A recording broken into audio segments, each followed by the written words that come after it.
Povo de Deus, boa tarde. É estranho, né? Que normalmente eu falo bom dia, boa noite, boa tarde, né? Aqui mais uma tardezinha com salmos pra vocês, tá bom? E o nosso salmo do dia hoje é o 32. Irmãos, esse salmo 32 tem um versículo nele aqui que a gente vai citar, que ele me rendeu boas experiências com Deus, né? E creio que quem conhece esse versículo, quem ouviu a gente citar muito ele aqui ao decorrer, né, desse tempo aí da leitura diária, vai relembrar, vai lembrar dele, que a gente bateu muito nele aqui um bom tempo. E eu creio que não só eu, mas muitas pessoas também, né, quem viveu, quem tomou esse versículo para si, com certeza, irmão, viveu boas e grandes experiências com Deus, tá? Salmo capítulo 32, salmo, claro, do nosso querido rei Davi, né? Mais um salmo do rei Davi. E pela Bíblia cronológica, irmão, esses salmos que a gente vai ler aqui agora foi escrito logo após Davi, né, cometer o seu ato de adultério e assassinato. A gente sabe que foi uma fase, né, muito triste da vida do rei Davi, quando era para ele estar em guerra, mas aí Davi escolhe permanecer no palácio, e ali ele, né, conhece Batseba, adultera com ela, enfim, ela engravida. Davi, para ocultar o seu pecado, tenta forçar Urias a ir para casa, mas ele não aceita porque ele estava em guerra, enfim, toda aquela história. E aí Davi, para dar um fim ao que tinha acontecido, para tentar esconder, enterrar o seu pecado, ele manda Joabe, né, que colocasse Urias na parte mais intensa da guerra, para que Urias pudesse morrer, e isso aconteceu. Davi depois toma Batseba, casa com ela, enfim. Só que aí, irmãos, Deus levanta um profeta chamado Natan, que vai repreender a Davi, né, por conta do seu pecado. E o lindo de tudo isso é que mesmo Davi, né, tendo ocultado por um tempo o seu pecado, mas quando esse pecado veio à tona, quando veio, né, como é que eu posso dizer, a prensa de Deus sobre Davi, ele não permaneceu, irmãos, escondendo. Ele não tentou, né, se desviar do que estava sendo dito, não. Quando veio o confronto, aí ele botou para fora: pequei. E quando ele confessa, Natan vai dizer: Davi, de fato, você pecou, mas Deus te perdoou, Davi.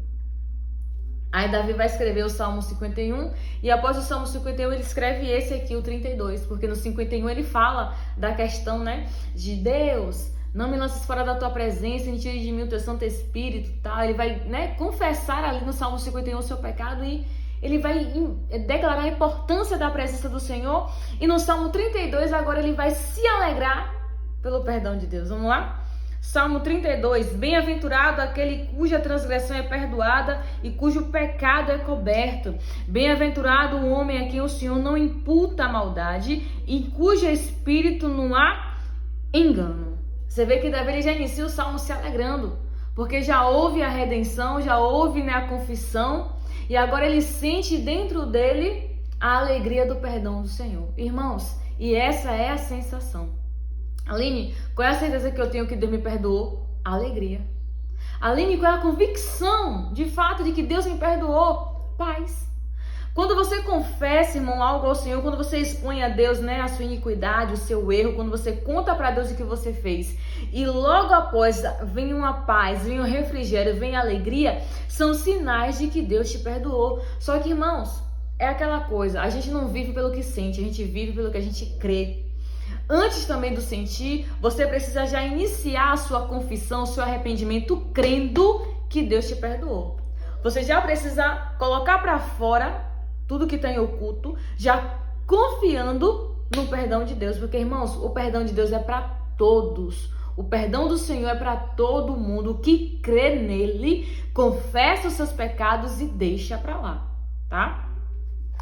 Versículo 3. Quando eu guardei silêncio, envelheceram os meus ossos pelo bramido em todo dia, porque de dia e de noite a tua mão pesava sobre mim. O meu humor se tornou em sequidão de estio. Tá vendo? Então, quando Davi ocultou, quando Davi escondeu o pecado dele, o adultério, o assassinato, os seus ossos envelheceram. O que isso quer dizer? Davi começou a definhar de dentro para fora. Davi começou a padecer, irmãos, de dentro para fora. É isso que o pecado faz. Quando a gente esconde o pecado, irmão, quando a gente esconde, quando a gente oculta, a gente passa a definhar. A gente passa, irmãos, como é que eu posso dizer? A regredir de dentro para fora. A gente começa a morrer aos pouquinhos. Porque é isso que o pecado faz. Se eu não me engano, acho que é Paulo que fala isso, ou é Pedro, que diz que quando o pecado ele é concebido, ele gera a morte. Não literalmente a morte física, mas principalmente, primeiramente, a morte espiritual, irmão. Porque o que faz separação entre nós e o Senhor são os nossos pecados. E a partir do momento, irmão, que a gente aceita a Jesus, que a gente passa a viver na presença de Deus, a gente nasce como uma nova criatura, a gente passa a ter uma nova vida com Ele. E se o pecado volta a contaminar essa nova vida, automaticamente gera uma morte espiritual aí. Então Davi, ele entendeu, ele sentiu isso na pele, o que era estar afastado de Deus por conta dos pecados, irmãos. E quando a gente está longe de Deus, a gente definha. Irmãos, eu não consigo compreender como tem pessoas que há anos, claro que a gente sabe que tem a mão do diabo aí, mas sabe como é que a pessoa consegue ficar longe de um Deus tão maravilhoso quanto esse, irmãos? Tem luta, tem problema, tem peleja, tem dificuldade, tem, mas Deus é bom. Vivermos, estar na presença do Senhor é maravilhoso. Tanto que quando chegar no Salmo 51, você vai entender o que eu estou querendo dizer aqui hoje, quando Davi expressou a importância da presença do Senhor. Ele não estava nem aí para nada, mas ele estava preocupado em não perder a presença do Senhor. E às vezes, irmão, a pessoa peca mesmo, erra mesmo, acha que é normal, acha que está tudo bem, não sabendo ele, não sabendo ela que está se afastando de Deus. Não sabendo ele, não sabendo ela, que quanto mais ele oculta o pecado, quanto mais esconde a iniquidade, mais distante de Deus essa pessoa fica. E ela começa a definhar. Mas olha que coisa boa. Versículo 5. Confessei-te o meu pecado e a minha maldade não encobri. Dizia eu, confessarei ao Senhor as minhas transgressões e tu perdoastes a maldade do meu pecado. Por isso, todo aquele que é santo orará a ti, há tempo de se poder achar, até não transbordar de muitas águas, essas não lhe chegarão. Então, como eu falei, quando chegou o momento da presença do Senhor, Davi confessou, não ocultou, não escondeu mais. Ó Deus, pequei. Então, irmãos, toda vez que você errar em algo, falhar em algo e ocultar, e Deus usar alguém para te perguntar a respeito, pense, pô, é a visitação do Senhor. Ó, é Deus me dando a chance de eu confessar, é Deus me dando uma chance de eu me arrepender. Então, se alguém te perguntar algo, irmãos, até que a pessoa até já saiba, mas te dê chance de você confessar, confesse. Não esconda não minta não tenta prolongar mais não, sabe por quê? Pecado em oculto só vira uma bola de neve. A gente sabe que bola de neve só faz o quê? Crescer, até perder completamente o controle. Então, não perca o controle da sua vida, não perca o controle da sua salvação. Ó, chegou o dia da visitação do Senhor, alguém te perguntou a respeito daquele pecado, daquele erro, confessa. Confessa, porque a palavra do Senhor fala que aquele que confessa alcança misericórdia, tá bom? Versículo 7. Tu és o lugar em que eu me escondo, tu me preservas da angústia, tu me cinges de alegres cânticos de livramento. Então, quando a gente recebe o perdão do Senhor, automaticamente vem o que Davi iniciou dizendo, né? Bem-aventurado, feliz, mega, ultra, pau é feliz, é o homem a que Deus perdoa. Então, Deus, ele cerca com essa alegria e ainda cerca de mais livramentos. Quando o quê? Quando você confessa o seu pecado. Amém? E o versículo que eu falei, irmãos, que, me trouxe muitas experiências boas com Deus. Versículo 8. Instruir-te-ei, ensinar-te-ei o caminho que deve seguir, te guiar-te-ei com os meus olhos. Irmãos, esse versículo é perfeito.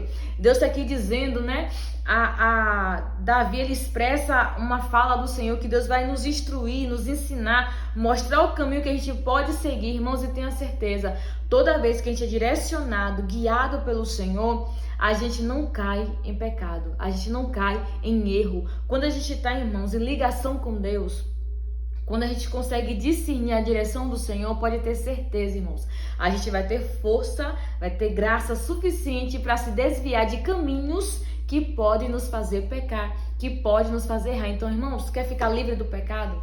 Quer sair do laço do passarinheiro? Siga a direção de Deus. Deixa Deus te instruir, deixa Deus te ensinar, deixa Deus te levar pelo caminho que Ele sabe que ali você vai ter sucesso.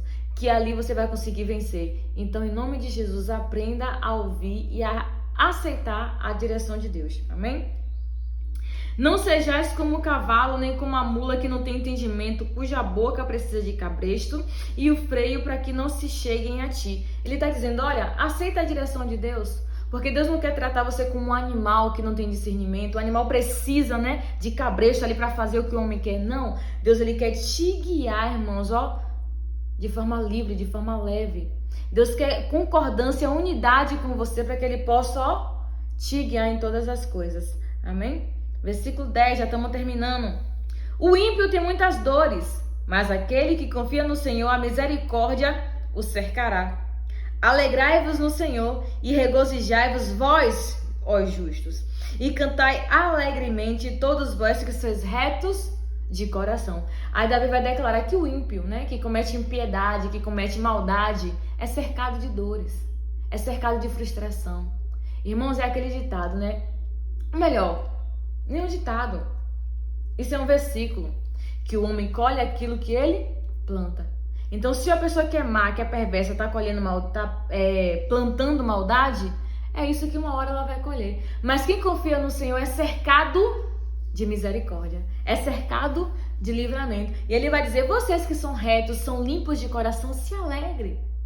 Fique feliz. Porque, irmãos, uma coisa é quando a gente sofre, perseguição, luta, problema, por a gente estar causando aquilo ali. Mas quando você sofre perseguição, luta, problema, mas por estar agradando ao Senhor, se alegre que grande será o seu galardão. Grande será a recompensa quando você é injustiçado por amor ao Senhor.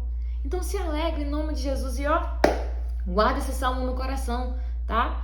Errou, pecou, não oculta não, mas confessa que a misericórdia do Senhor e a alegria do Senhor ela vai te cercar. Amém? Quero fazer uma oração pela sua vida. Onde você estiver, coloca a mãozinha no coração e ora junto comigo, tá bom? Senhor, obrigada por essa palavra, meu Deus. Pai, que alegria é ser perdoado pelo Senhor. Que alegria é, meu Pai, poder usufruir do perdão e do amor do Senhor, meu Pai. Nessa hora eu quero orar por pessoas, meu Pai, que tá com pecado em oculto, Pai, com transgressão em oculta, mas que não tem força para confessar, não tem força para deixar. Meu irmão, hoje o Senhor te fortalece. Hoje Deus te dá força para você largar esse pecado e viver na alegria do Senhor. Hoje Deus te dá graça, te dá bom ânimo para você escapar do laço do passarinheiro e viver cercado pelas misericórdias e pelo livramento do Senhor. Meu irmão, hoje Deus te instrui. Hoje Deus está te ensinando a como você se livrar desse erro e ter uma vida leve, ter uma vida reta, ter uma vida digna diante do Senhor, porque Deus tem alegria para te dar. Deus tem a salvação dele para te entregar, meu irmão. Então não se apegue ao pecado, não se apegue ao erro, mas Deus ele te perdoa. Deus ele te restaura. Deus ele te anima, só basta você, aproveita agora esse momento e dobra os seus joelhos. Dobra o seu joelho e confessa, fala que o seu Pai ele te perdoa, ele te restaura. Ele te anima nessa tarde. Ele te levanta, ele te ergue. E tenha certeza que você que é reto de coração, a alegria do Senhor te cercará. Meu irmão, receba o perdão e a alegria do Senhor nessa tarde, em nome de Jesus. Amém? Povo de Deus, um beijo, que Deus te abençoe em nome de Jesus.